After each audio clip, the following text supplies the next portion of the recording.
Do you struggle with setting correct white balance when you're editing your pet photos? If you answered yes, you're definitely not alone. It's one of the trickiest things to master in the editing process, and it really sets the look for the entire edit. I do have some good news for you though. If you're not already using this one simple tool to set your white balance, you're really going to want to start using it because it's such a time saver.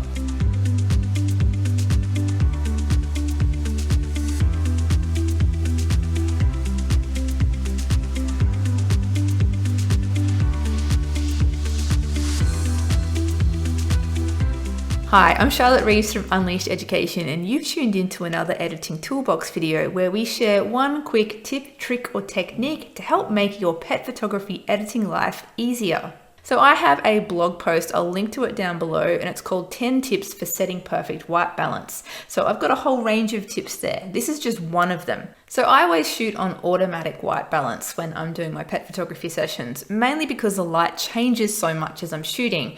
1 minute I'll be shooting in the shade, and then I might switch to backlight, and then the clouds might come over the sun and I'm working with cloudy light. If I was continually changing the white balance setting on my camera, I would be wasting so much time because white balance is one of those things where all the information is built into the raw file. You can change it infinitely while you're editing and it's not going to degrade the file. So I always say just leave it to the editing process. However, you do need to be able to set it correctly by eye while you're in Lightroom editing your raw file. Just make sure you are shooting in RAW because otherwise you're actually embedding the existing white balance the image was shot with into the JPEG file, and it's very, very difficult to get a good result if you need to adjust it later.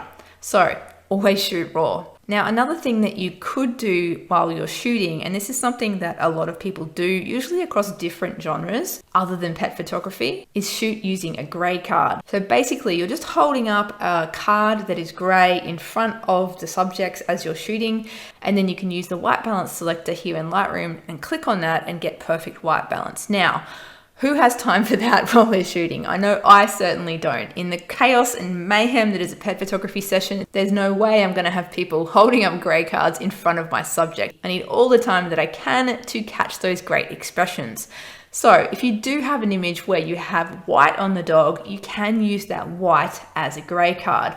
Because basically, when you're using this white balance selector tool, if you select it, it will ask you to pick a target neutral.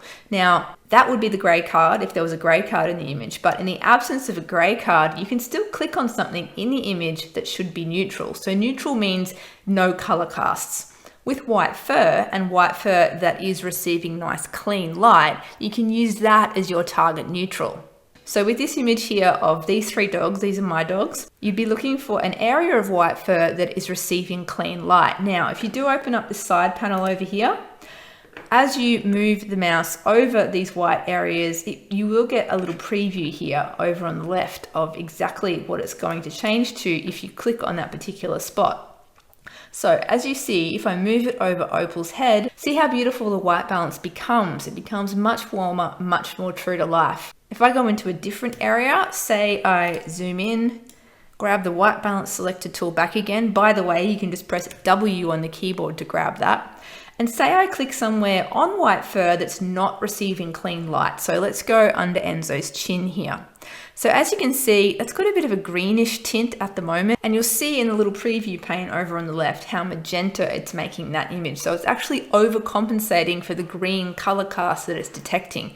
So that is not a target neutral. That is not where you want to click while you're doing this. Let's go back to Opal's head here. Now, if I click right here, that's actually going to set the white balance of the image to be pretty much perfect. Now, this image obviously needs some other tweaks to it as well, like tone and contrast. But in terms of setting white balance, that's pretty much done. Now, if you do find that where you've clicked is a little bit off, you can quite easily just press W on the keyboard again and maybe go to a slightly different area. Let's try Enzo's head this time and click again, and you might get a very slightly different result. So you can either go with what it's given you, or you can always adjust the temperature and tint sliders manually. So if I think this actually looks pretty good too, but if I think this looks a bit magenta, I can just take that back towards the green a little bit on the tint slider. So either way, it's going to save you time. If you click in the right spot, it's going to give you perfect white balance straight off the bat. If it does need a little bit of tweaking, you're starting from a really good starting point and you should only need to tweak it just a little bit. So there you go, done. Now you are a little bit out of luck if you have a doggy subject or a pet subject that doesn't have white fur or wasn't shot in nice clean light.